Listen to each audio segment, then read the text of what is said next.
भजन संहिता 130 5वां वचन पढ़ेंगे। मैं यहोवा की बाट जोहता हूँ, मैं जिसके उसकी बाट जोहता हूँ और मेरी आशा उसके वचन पर है। हालेलुया।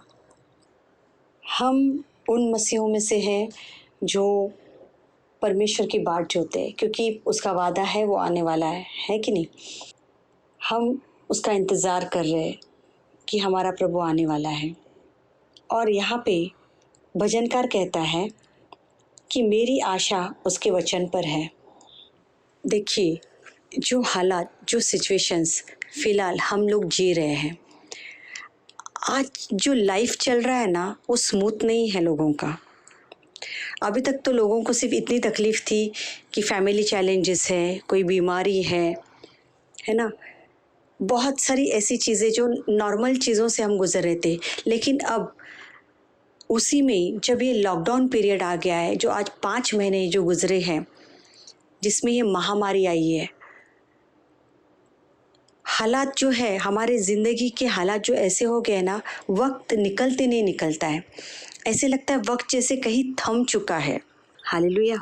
लेकिन जब हम पुराने करार को जब पढ़ते हैं हमेशा, आप देखो, अब्राहम हो, यूसुफ हो, दाऊद है ना, मूसा है, उनके लिए सारे सिचुएशंस ऐसे ही थे।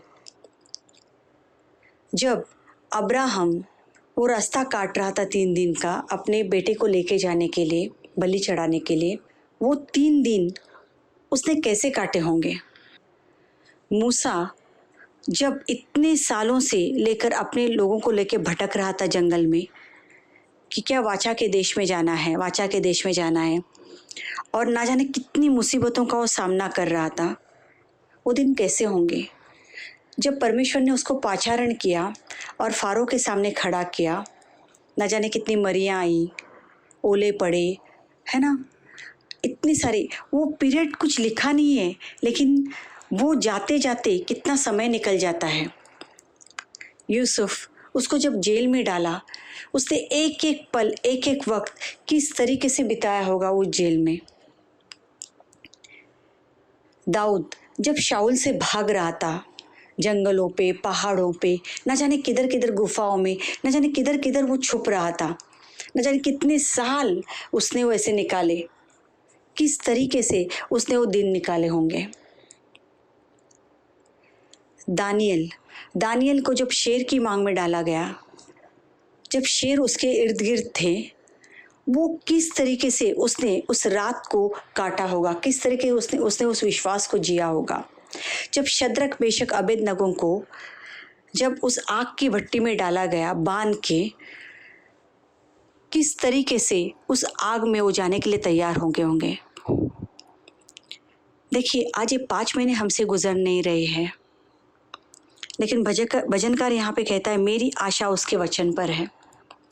अगर सचमुच हमारी नज़रें, हमारी आशा, हमारा विश्वास अगर उस वचन पर है तो हम डगमगाएंगे नहीं। क्योंकि मैं खुद के लिए भी अब तक ये समझती थी कि हाँ, मैं यीशु में बहुत अच्छे से जी रही हूँ, विश्वास की बात करती हूँ, लेकिन विश्वास एक्चुअल जीना क्या है ये इन दिनों में समझा है। अब्राहम ने वो विश्वास कैसे जिया होगा, मूसा ने वो विश्वास कैसे जिया होगा, दाऊद ने वो विश्वास कैसे जिया होगा, यूसुफ ने वो विश्वास कैसे जिया होगा, दानियल, शद्रक, मेशक, अबेदनगो ने विश्वास कैसे जिया होगा, पौलुस ने वो कैसे जिया होगा विश्वास, उस जेल में कैसे उसने उस स्तुति आराधना की होगी, कैसे वो पतरस उस विश्वास से उस जेल में आराम से सोया हुआ था। हालेलुया। क्यों मालूम है? क्योंकि उनकी आशा सिर्फ उसके वचन के ऊपर थी। वो वचन जो आज देहधारी बनकर इस दुनिया में आया और जिसने हमारे लिए, हमारे पापों के लिए, शापों के लिए उस क्रूस पर अपना बलिदान दिया। परमेश्वर का वचन कहता है मैं यहोवा की बाट जोहता हूँ, मैं उसी की ही बाट जोहता हूँ और मेरी आशा उसके वचन पर है। हालेलुया। मेरे प्रियो, जिस समय से हम गुज़र रहे हैं बहुत ही भयानक परिस्थिति है, लेकिन ये होने ही वाला है। अंत के समय में धर्मी जन विश्वास से ही जीवित रहेगा। हालेलुया। ये वो विश्वास है ना, इसी विश्वास से हमें अभी ज़िंदा रहना है, तभी हम उस परमेश्वर तक पहुंच जाएंगे। और वो अगर वो उस विश्वास में जीना है ना, तो हमारी नज़रें निरंतर जो है ना उसके वचन पर बनी रहनी चाहिए। वचन से जहाँ पर भी नज़र हटी ना, दुर्घटना घटी।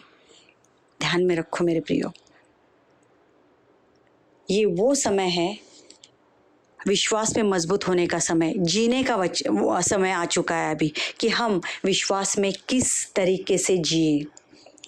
एक्चुअली हमें अभी विश्वास में कैसे जीना है, ये अभी वो समय है, वो वक्त आया है।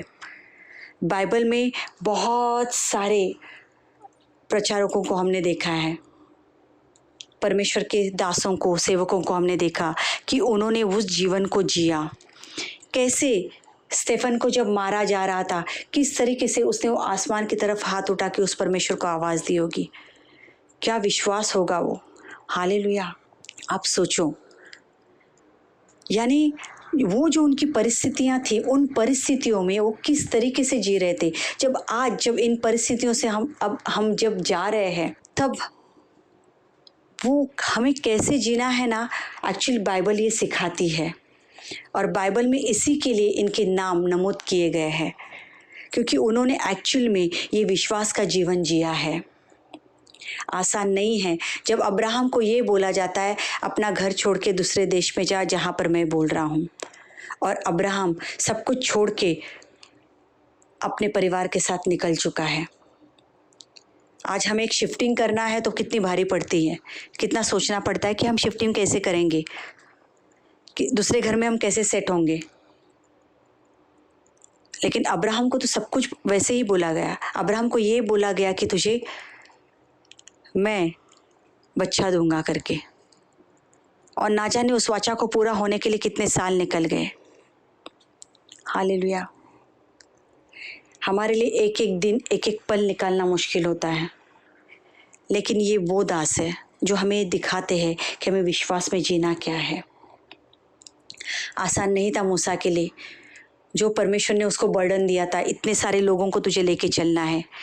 आज घर में 4 लोग होते हैं तो उनको मैनेज करना मुश्किल हो जाता है। हम उनको कैसे संभालें। हर एक का नेचर अलग अलग तरीके से है। एक को मनाओ तो एक क्रूठ जाता है। उसी में ही मूसा ने इतने सारे लोगों के साथ में परमेश्वर के सम्मुख हमेशा विनती कर करके सबको संभाले रखा। आसान नहीं है, क्योंकि वो आशा, वो उम्मीद सिर्फ परमेश्वर के वचन पर थी। इसके वजह से यूसुफ ने कोई कुड़कुड़ाहट नहीं की। वो उस जेल में बैठा रहा जब तक परमेश्वर का वचन पूरा नहीं होता है, जब तक परमेश्वर उसको वो समय नहीं लेकर आता है कि वो उसको बाहर निकाले। उसने वो आशा सिर्फ उसके वचन पर लगा के रखी। दाऊद कितने सालों तक भागता रहा शौल से, लेकिन उसने मौका मिलने पर भी कभी शौल के ऊपर हाथ नहीं उठाया। उसने परमेश्वर की उस वाचा को पूरा होने दिया, क्योंकि उसकी आशा सिर्फ उस परमेश्वर के ऊपर थी।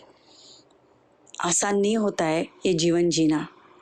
जो विश्वास में जीता है, परमेश्वर उसको ही उठाता है।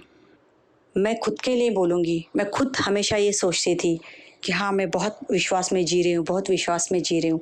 कभी कभार डगमगाती हूँ, लेकिन परमेश्वर संभाल लेता है। लेकिन एक्चुअल जब जीना क्या होता है ना, आज पता चल रहा है। अब अब्राहम को ज़्यादा समझने लगी, अब मूसा को ज़्यादा समझने लगी, अब पौलुस को ज़्यादा समझने लगी, अब पतरस को ज़्यादा समझने लगी। हर एक कैरेक्टर को अभी ना ऐसे लेकर चलती हूँ, सोचती हूँ कि वो कैसे जिए होंगे। परमेश्वर वही ताकत तो मुझ में डाल। मेरे प्रियो, जिस तरीके से आज 1 महीने से हमारे फैमिली में सिचुएशन चल रही है, परमेश्वर ये देखता है कि हम कितना विश्वास में जीते हैं। हालेलुया। मेरे प्रियो, जब हमारी आशा सिर्फ उसके वचन पर लगी है ना, तब हम ये देखते हैं कि उसका वचन जो दोधारी तलवार है, वो हमारे जीवन में पूरा होगा और उसका वचन पूरा हुए बगैर वापस नहीं आता है। हालेलुया। तो उसके वचन के ऊपर उतना विश्वास रखना है, लेकिन विश्वास रखने के लिए उस वचन के ऊपर पहले उस वचन को पढ़ना पड़ेगा, उस वचन का मनन करना पड़ेगा, उस वचन के साथ सहमत होना पड़ेगा। जब तक हम उस वचन के साथ सहमत नहीं होते हैं तब तक वो वचन हमारे जीवन में पूरा नहीं होता है। हालेलुया। तो जितने भी लोग उस परमेश्वर की बाट जो रहे हैं, जितने भी लोग उस परमेश्वर का इंतज़ार कर रहे हैं, मैं उनको आज ये बोलूँगी कि आशा केवल उसके वचन पर रखो, उम्मीद केवल उसके वचन पर रखो, क्योंकि वो वचन जो देहधारी बनकर हमारे लिए इस दुनिया में आया और हमारे शापों के लिए, पापों के लिए मारा गया, हमारी नज़र केवल उसके ऊपर होनी चाहिए, क्योंकि उसको पता है वो हमारे जीवन में आज, कल और आगे भी क्या करने वाला है। हालेलुया। बस एक ये छोटा सा संदेश जो आपके लिए आज तैयार किया, क्योंकि जो लाइफ फ़िलहाल मैं जी रही हूँ, मैं चाहती हूँ कि मैं आपके साथ शेयर करूँ। इसके वजह से आज इस वचन को मैंने आपके साथ में शेयर किया है, क्योंकि हमारी आशा केवल उस प्रभु पर होनी चाहिए, हमारा होप केवल उस वचन के ऊपर होना चाहिए जो परमेश्वर ने हमारे लिए दिया है। हालेलुया। परमेश्वर को धन्यवाद देंगे। हे प्रेमी पिता परमेश्वर, मैं प्रार्थना करती हूँ मेरे राजा, ये जो आशा का वचन है ईश्वर राजा, जितने भी लोग सुन रहे हैं सबके ऊपर ईश्वर राजा हम उस वचन को क्लेम करते हैं मेरा राजा।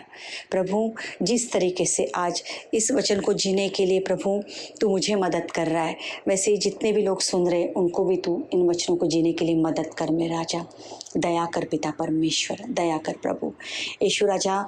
जैसे अब्राहम, जैसे इसहाक, जैसे याकूब ईश्वर राजा, जैसे मूसा पिता परमेश्वर, जैसे दानियल में राजा, शद्रक मेशक अबेदनगो ईश्वर राजा, इन लोगों ने इन वचनों को जिया पिता परमेश्वर, होने दे पिता परमेश्वर, वैसे ही इन वचनों को जीने के लिए तो हमें मदद कर मेरा राजा। प्रभु प्रार्थना करती हूँ प्रभु, कोई बीमार है उसको चंगाई मिले, सबके हाथ के कामों को तो आशीषित कर ईश्वर राजा। इस लॉकडाउन के दरमियान ईश्वर राजा सब लोगों के बिजनेस आज कम, काम धंधे बंद पड़े, लेकिन मांगती हूँ प्रभु किसी के भी घर में रोजी रोटी की कमी ना हो प्रभु। दया कर पिता परमेश्वर, सबको शांति में तू बनाए रख मेरा राजा, सबको तू धीरज में बनाए रख पिता परमेश्वर। आपकी दया और कृपा अनुग्रह सबके ऊपर बना रहे प्रभु। धन्यवाद देते, आपकी स्तुति, आपकी महिमा करते हैं, मान महिमा आपको देते हुए यीशु मसीह के महान नाम से मांगते हैं, सुन और ग्रहण कर। आमीन।